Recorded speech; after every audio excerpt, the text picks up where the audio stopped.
नमस्कार दोस्तों, स्वागत है आपका हमारे YouTube चैनल एग्ज़ाम गुरु में। दोस्तों, आज हम लेकर आए हैं आप लोगों के लिए ज्योग्राफी के 30 इम्पॉर्टेंट प्रश्न, 30 महत्वपूर्ण MCQ, जो कि आप अगर किसी भी गवर्नमेंट एग्ज़ाम्स की तैयारी कर रहे हों तो उन एग्ज़ाम्स के पॉइंट ऑफ व्यू से ये वीडियो आप लोगों के लिए बहुत ही इम्पॉर्टेंट और बहुत ही महत्वपूर्ण होने वाला है।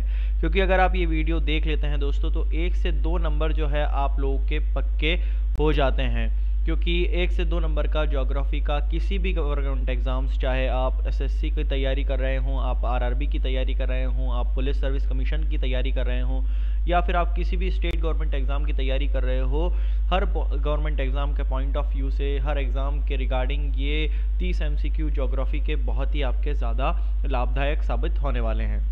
तो चलिए दोस्तों, बिना किसी देरी किए हुए शुरुआत करते हैं आज के इस वीडियो की। लेकिन उससे पहले चैनल को दोस्तों सब्सक्राइब कर दीजिए, और अगर वीडियो को लाइक नहीं किया हो तो फटाफट से एक लाइक, एक शेयर और एक कमेंट भी कर दीजिए।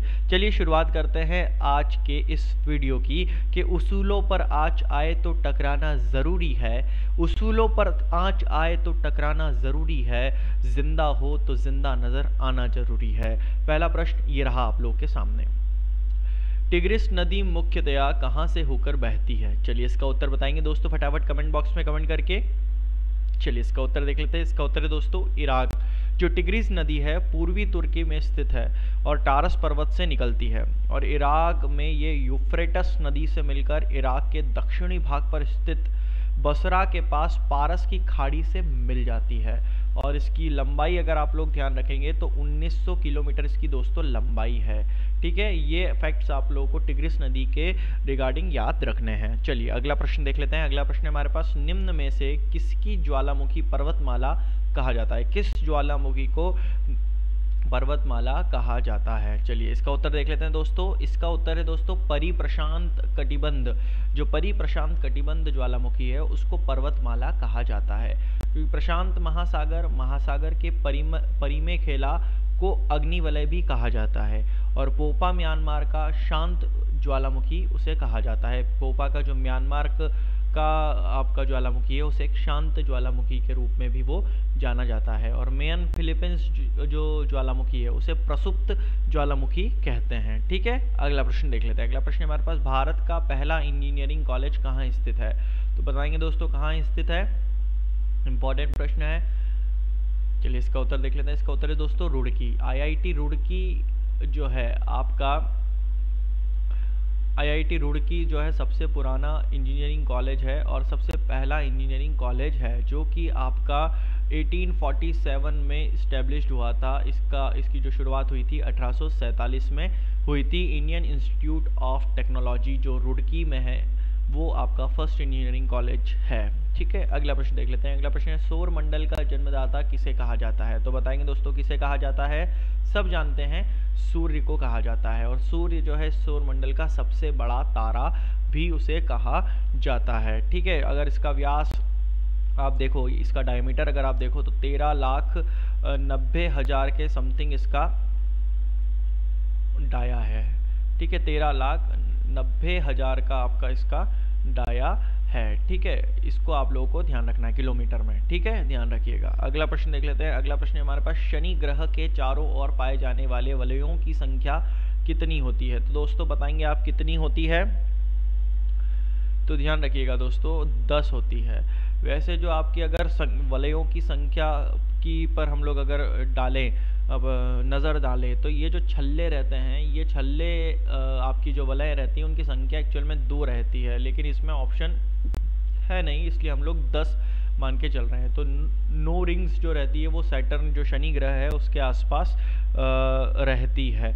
तो आपको इन छल्लों के कारण एक ये प्रश्न भी बन सकता है, इन छल्लों के कारण जो शनि ग्रह है वो आपको तैरता हुआ नजर आता है। ठीक है, अगला प्रश्न देख लेते हैं। अगला प्रश्न हमारे पास, कैस्पियन सागर कहाँ स्थित है? दोस्तों फटाफट बताएंगे दोस्तों कहाँ पर स्थित है। तो ध्यान रखिएगा, रूस और ईरान के बीच में आपका कैस्पियन सागर स्थित है। ठीक है, इससे रिलेटेड एक प्रश्न ये भी बनता है कि जो विश्व की सबसे बड़ी खारे पानी की झील है वो भी कैस्पियन सागर को कहा जाता है। खारे पानी की विश्व की सबसे बड़ी खारे पानी की झील जो है वो कैस्पियन सागर को कहा जाता है। अगला प्रश्न हमारे पास, सूर्य के ऊपर के भाग को क्या कहते हैं? तो फटाफट बताएंगे दोस्तों क्या कहते हैं। तो उसको वर्णमंडल कहते हैं। क्या कहते हैं? वर्णमंडल सूर्य के ऊपरी भाग को कहा जाता है। अगला प्रश्न हमारे पास, डेक्कन आदित्यका के उत्तर पूर्व में कौन सा आदित्यका है? चलिए फटाफट बताएंगे दोस्तों कमेंट बॉक्स में। इसका उत्तर देख लेते हैं। इसका उत्तर दोस्तों छोटा नागपुर आदित्यका, ये जो है वो आपके डेक्कन आदित्यका के उत्तर पूर्व में स्थित है। चलिए अगला प्रश्न देख लेते हैं। पृथ्वी की सबसे अंदर की सतह को क्या कहा जाता है? तो फटाफट बताएंगे दोस्तों क्या कहा जाता है। तो दोस्तों उसे कहा जाता है गुरुमंडल। गुरुमंडल कहा जाता है। जो पृथ्वी की सबसे ऊपरी पार्ट है उसको हम लोग भूपर्पटी कहते हैं, और जो उसकी सबसे निचली परत रहती है उसको हम लोग कोर कहते हैं, और कोर को पृथ्वी का अंतरिम भाग यानी कि इंटरनल पार्ट भी कहा जाता है, जो कि सबसे कठोर होता है। अगला प्रश्न देख लेते हैं। पिग्मी जनजाति कहाँ से जुड़ी है? तो दोस्तों बताएंगे कहाँ से जुड़ी हुई है। तो ध्यान रखिएगा दोस्तों, अफ्रीका से ये जुड़ी हुई है पिग्मी जनजाति। अगला प्रश्न है, किस देश को उगते हुए सूर्य के रूप में जाना जाता है? चलिए फटाफट बताएंगे दोस्तों। अच्छा प्रश्न है, ये भी इंपॉर्टेंट प्रश्न है, उत्तर बताएंगे। तो जापान दोस्तों, जापान को आपका उगते हुए सूर्य के रूप में जाना जाता है। जो जापान को जापानी लोग निप्पन और निहान के नाम से भी जानते हैं। इसी नाम को आधिकारिक तौर पर जापान में प्रयोग किया जाता है। ठीक है, दोनों ही शब्द का शाब्दिक अर्थ इस प्रकार होता है। निप्पन का जो अर्थ रहता है वो नीची रहता है, अर्थात सूर्य, ठीक है, आपका रहता है। और आप जैसे अगर निहान का अर्थ देखेंगे तो निहान का अर्थ होता है आशय से, ठीक है, आशावादी होना, पॉजिटिविटी होना। ठीक है, अगला प्रश्न देख लेते हैं। सबसे ज्यादा एस्बेस्टस कहाँ पाया जाता है? तो दोस्तों बताएंगे कहाँ पाया जाता है। तो ध्यान रखिएगा, रूस में सबसे ज्यादा एस्बेस्टस पाया जाता है। 2009 में विश्व में सर्वाधिक एस्बेस्टस का जो उत्पादन करता था वो रूस था, जबकि चीन और ब्राजील, उनका स्थान जो है वो आपका दूसरे और तीसरे पायदान पर आता है। अगला प्रश्न देख लेते हैं। किस राज्य में गेहूं का प्रचुर मात्रा में उत्पादन होता है? तो बताएंगे दोस्तों कहाँ पर होता है। इसका उत्तर है दोस्तों उत्तर प्रदेश। उत्तर प्रदेश में सबसे ज्यादा गेहूं का प्रचुर मात्रा में उत्पादन किया जाता है। देश के कुल गेहूं का लगभग 20% गेहूं उत्तर प्रदेश से ही उत्पादित होता है। ठीक है, अगला प्रश्न देख लेते हैं। कौन सा ग्रह जल में तैरता हुआ प्रतीत होता है? मैंने अभी बताया था इसके पहले कि जो रिंग्स रहती हैं उसके कारण जो है वो शनि ग्रह जो रहता है वो आपको तैरता हुआ प्रतीत होता है। इस ग्रह के पास 9 छल्ले होते हैं। मैंने आपको बताया था जो रिंग्स रहती हैं वो 9 रिंग्स रहती हैं, जो धूलकण एवं बर्फ के बने हुए होते हैं। अगला प्रश्न देख लेते हैं। निम्न में से कौन सी स्थायी पवनों का उदाहरण है? तो बताएंगे दोस्तों कौन है। व्यापारिक पवन जो है वो आपकी स्थायी पवन का उदाहरण है। अगला प्रश्न है हमारे पास। केवलादेव राष्ट्रीय उद्यान को राष्ट्रीय उद्यान का दर्जा कब मिला? तो कब मिला था दोस्तों, ध्यान रहिएगा। इसका उत्तर है 27 अगस्त 1981 को केवलादेव को राष्ट्रीय उद्यान का दर्जा प्राप्त हो गया था। ठीक है दोस्तों, आज़ादी के बाद केवलादेव को 1956 में घना अभयारण्य घोषित किया गया था।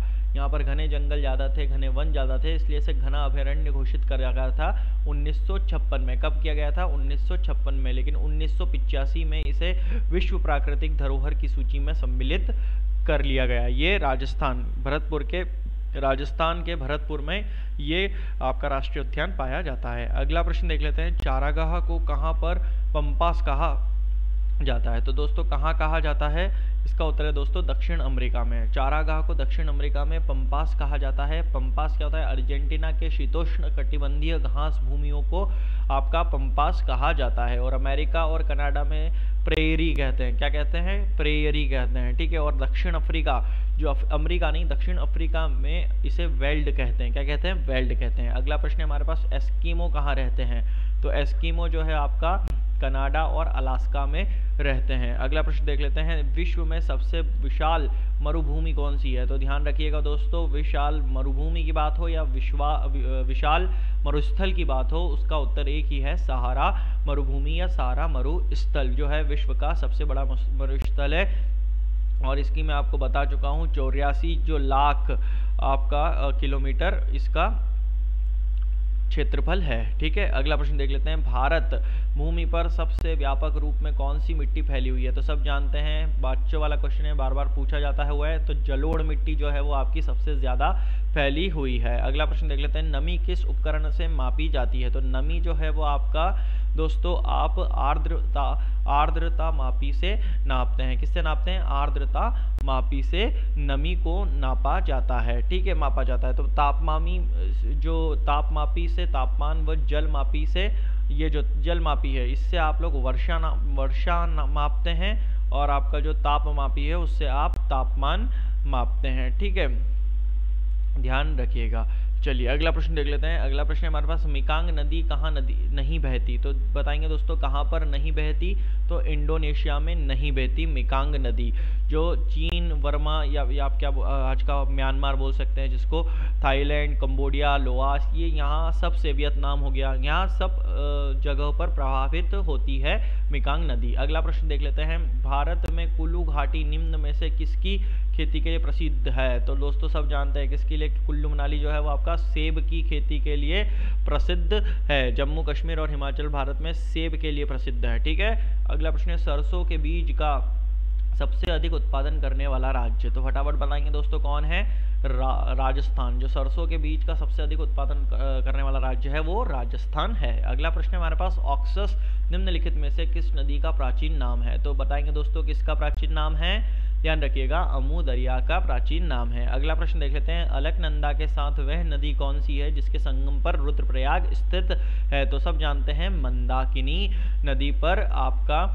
रुद्रप्रयाग, अलकनंदा और मंदाकिनी नदी के संगम पर स्थित है। अगला प्रश्न देख लेते हैं, डैश नदी के चीन को का शोक कहा जाता है? तो दोस्तों किसे कहा जाता है? हांगहू नदी जो है उसको चीन का शोक कहा जाता है। हांगहू नदी जो है चीन के क्युनलुन पर्वत से चिहिल की खाड़ी में गिरती है। ठीक है, इसकी अगर आप लंबाई देखने जाएंगे तो 4667 किलोमीटर की ये है। ठीक है, भारत की दामोदर नदी की तुलना से इस नदी की तुलना की जाती है। ठीक है, अगला प्रश्न देख लेते हैं, जिम्बाब्वे को पहले जाना जाता था? तो जिम्बाब्वे को किस नाम से पहले जाना जाता था? तो ध्यान रखिएगा दोस्तों, रोडेशिया नाम से जिम्बाब्वे को पहले जाना जाता था। जिम्बाब्वे अफ्रीका का एक भू आवेशित देश है। इसकी सीमाएं जाम्बिया, मोजाम्बिक, दक्षिण अफ्रीका तथा बोत्सवाना से लगती है। ठीक है, ये ध्यान रखिएगा। अगला प्रश्न देख लेते हैं, पृथ्वी द्वारा सौर ऊर्जा प्राप्त करने की विधि कौन सी है? तो दोस्तों बताएंगे कौन सी है? तो ध्यान रखिएगा, विकिरण जो है वो आपकी